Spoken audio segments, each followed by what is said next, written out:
Gusto yung tagaligan. Sige lang ako. Like mo. Iyan naman, ano kay Che? Kay Ma'am Chief. Bigyan mo isa.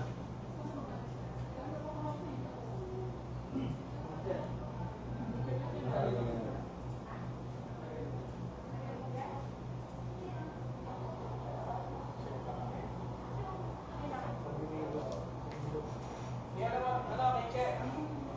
Kay Ma'am Chief. Bigyan mo isa. Si Ma'am Che, boss.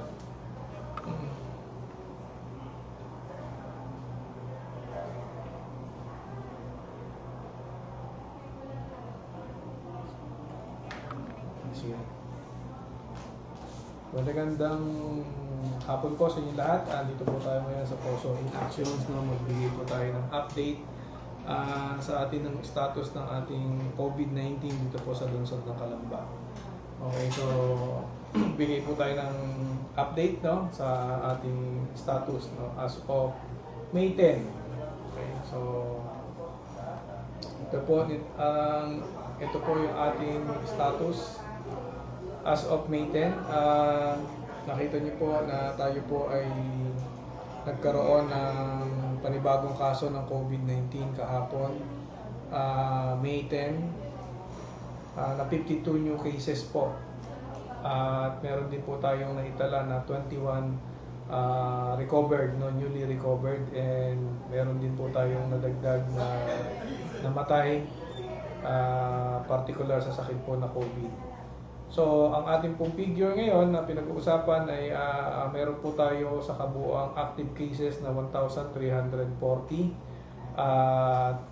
Umabot na po tayo sa confirmed cases o confirmed positive cases na naitala po sa bilang na 7,246. At meron din po tayong kabuuang bilang ng recoveries na pumatak po sa bilang na 5,786 po. At ang atin naman pong death toll, no, bilang po ng namatay ay umabot na po sa 120 ang ating pong bilang na namatay sa COVID-19 dito po sa lungsod ng Calamba. So, for your appreciation, andyan din po makikita po natin ang araw-araw o daily confirmed cases po na naitala mula po nung tayo po ay nag-ECQ noong April 9 hanggang April 11 po ay makikita po natin na tayo po ay under ECQ niyan.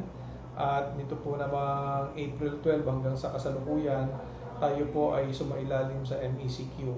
So makikita po natin itong graph na ito at dito po natin makikita na talagang we are not yet flattening the curve, no? So makikita po ninyo, no, para tayong nasa roller coaster ride po dito.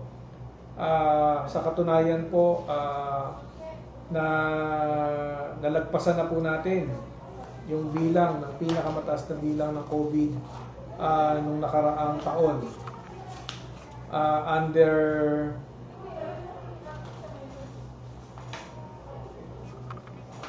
MGCQ number 2, no, na umabot po sa 1,270 cases sa loob ng September 1 to September 30. So sa isang buwan po ay nakapagtala po tayo ng bilang na 1,270. Pero ngayon po na MECQ number 3, no, from April 12 to May 10, no, ito pong kahapon, tayo po ay nakapagtala na ng bilang na 1,509 cases, no, under MECQ sa ikatlo pong pagkakataon. Kaya naman mga kababayan, makikita po natin sa datos na patuloy po na nagkakaroon o mayroong nadadagdag na bilang ng COVID-19 dito po sa ating lungsod. Kaya naman ang ating pong tanggapan ay patuloy na nag-i-implement, no, ng ating pong mga ginagawa. At patuloy rin po ang pag-comply po natin sa mandato ng ating gobyerno na to trace, isolate, and treat. So, ito po, yung pinakita ko po kanina, yun po yung detection rate po natin. Meron na po tayong 1,340 active cases, no? Tayo po naman ay may nakahandang facility dito po sa lungsod ng Calamba. Meron po tayong mga isolation facility. So makikita po nyo sa ating datos na as of May 10, ang total na na-admit na po dito po sa ating Lecheria Quarantine Facility ay meron po tayong kasalukuyang 33 admitted, no? At meron pa po tayong available bed capacity na 17. So dito naman po sa Calabarzon Regional Quarantine Facility po natin ay meron din po tayong mga residente ng Calamba na naka-admit sa quarantine facility po dito po sa Barangay Mapagong. So meron pong kabuuang bilang na 45, no? 40 tama na. 28 plus 17. So we have 45 Calamba resident na nandito po sa Regional Quarantine Facility. So, at ang karamihan po ng ating mga active cases po, no, ay nasa home quarantine.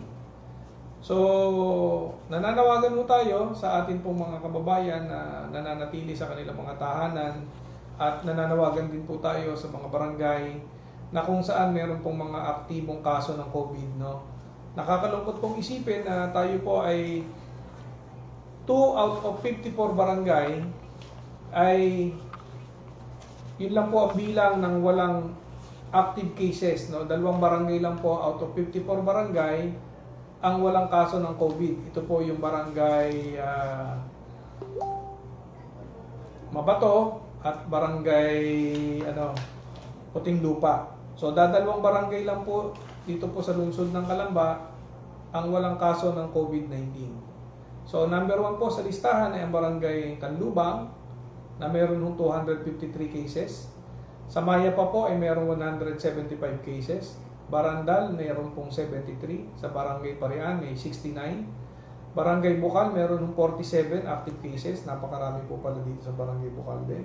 Sa Palo Alto meron pong 46. Barangay Mahadaot 40. Banlik 39. Lecheria 39. Lawa 37. Pasiano Rizal 36. La Mesa 34, Barangay Punta 31, Milagrosa 26, MC 26, Barangay 3, dito lang po sa poblasyon 24 po. Sa Sirang Lupa 23, Makiling 22, sa Rial 22, Barangay 2 21, Barangay 5 21, Sampiruhan 18, Banyadero 16, kay Anlog 15, Sukol 15, sa Halang 14, Look 14, Bubuyan 10, Lingga 10, Maunong 10, Palingon 10, San Jose 10, La Huerta 9, Barangay 4 8, Barangay Pansol 8, Barangay 1 7, Bungo 7, San Cristobal 7, San Juan 7, Batino 6, Uwisan 6, Barangay 6 5, Masilen 5, Prinsa 4, Bagong Kalsada 3, Borol 3, Turbina 3, Barangay 7 2, Kamaligan 1, Hornalan 1, Mapagong 1, Barangay Ulango 1, at yun nga po, ang Mabato at Puting Lupa ay walang kaso ng COVID-19. So mga kababayan, kinakailangan pong patuloy nating ingatan ang ating pong mga sarili, no, sa pamamagitan ng pagproteksyon at pagsunod sa ating pong mga pinag-uutos ng ating national government through IATF, no. Tayo naman po sa local government ay nagpapatupad lamang ng ating mga batas na pinatutupad ng ating pamahalaan.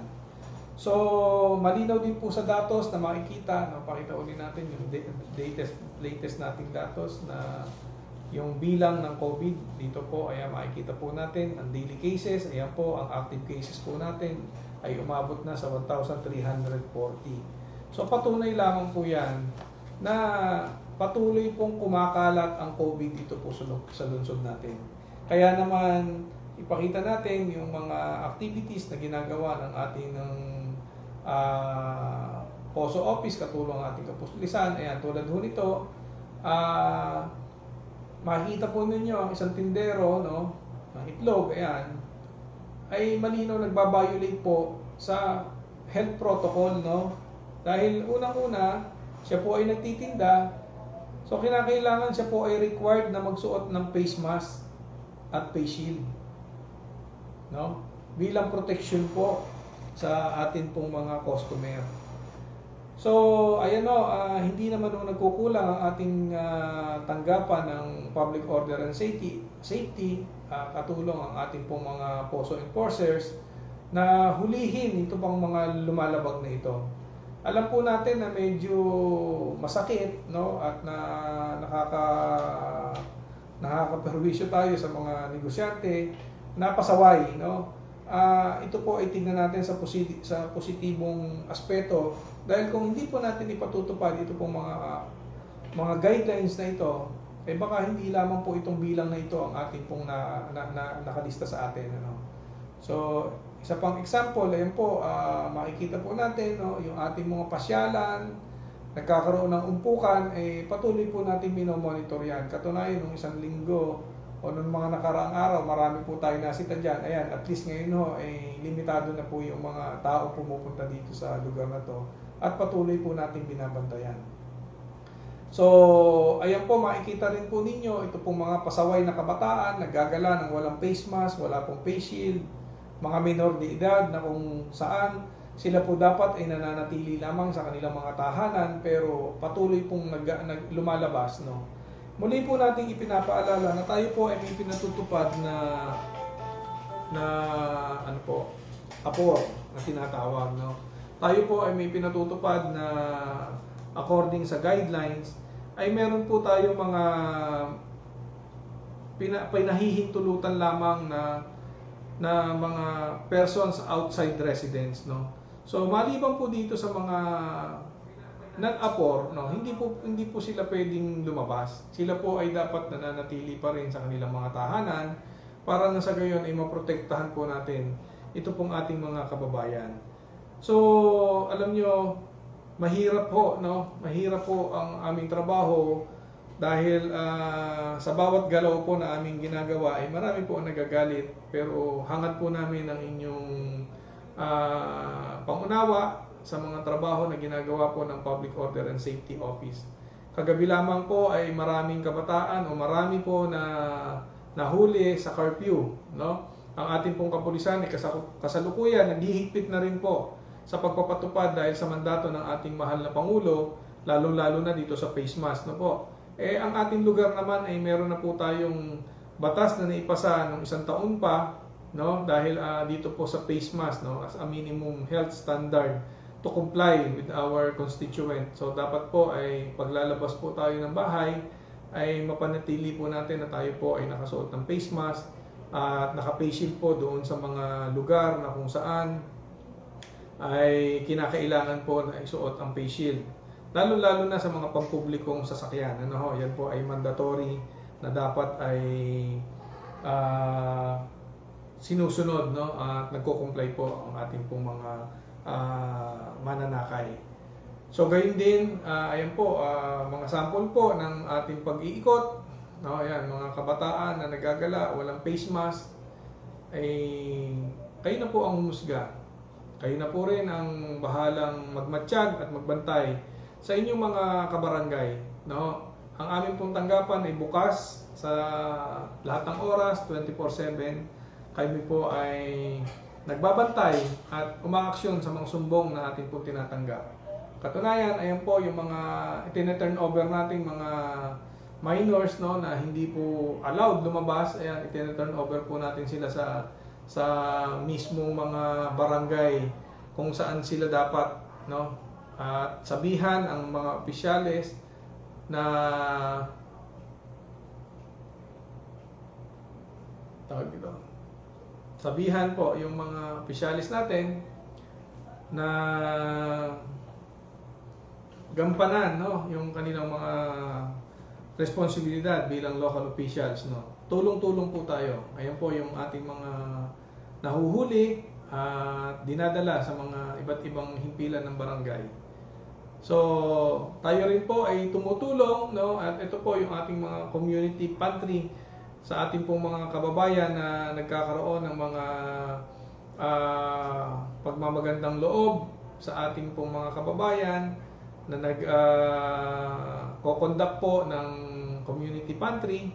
At ako rin po ay nananawagan sa mga may mabubuting loob na kung tayo po ay magsasagawa ng community pantry, Huwag po natin kalimutan na tayo po ay mag-coordinate sa inyong mga barangay. Dahil napansin po natin at nabanggit po natin yan sa interview po natin kanina sa II Peso. Napansin po natin na mula po nung nagsimula itong mga community pantry na ito, ay lumobo rin po yung kaso natin. Kasi bakit? Ito po, posible, baka yung mga pumila dyan, nagkaroon ng virus, nagkakandahawa-hawa po tayo. Kaya naman ang ating mga tauhan ay ayan po, every time na meron to tayo mababalita, nagko-community pantry, hindi po natin pinatitigil. Hindi po natin pinatitigil yan. Bagkos, tinutulungan po natin na maiayos itong pila. So nananawagan po tayo sa ating pong mga kababayan na kung tayo po naman ay pipila, tayo po yung gumawa ng paraan para po dumistansya sa ating mga katabi. Ituring po natin na itong ating mga katabi ay may virus na anytime pwede po kayo mahawa. So paano po tayo makakaiwas sa virus? Sa pamamagitan po ng pagsusuot ng face mask, ng face shield, at ng pagdistansya sa ating pong mga katabi. At gayon din, pag uwi po ng bahay, maghugas po tayo ng kamay. Panatilihin po nating malinis ang ating mga kamay. So ayan po, makikita po natin yan po naman ay hindi na po responsibilidad ng ating poso yung inyong pagpapaalala. Kayo na po bilang individual, kayo na po yung dapat na gumaganap niyan sa inyong mga sarili. So responsibilidad na po natin na personal na kung kayo ay pumipila, ay dumistansya po tayo sa ating mga katabi. At siguraduhin po natin tayo po ay may face mask at may face shield. At kung maaari, magkaroon mo tayo ng inisyatibo, maghahawak po tayo ng mga alcohol, mga maliliit na spray na pwede po natin anytime, pag nakaramdam po tayo na may nahawakan tayo, hindi po tayo siguradong malinis, nasasanitize po natin yung ating mga kamay. So ayan po, makikita po natin sa larawan, ayan, makikita ninyo sa anggulong ito, marami pong tao, pero sinisiguro naman natin na mag-maintain sila ng physical distancing. Ayan.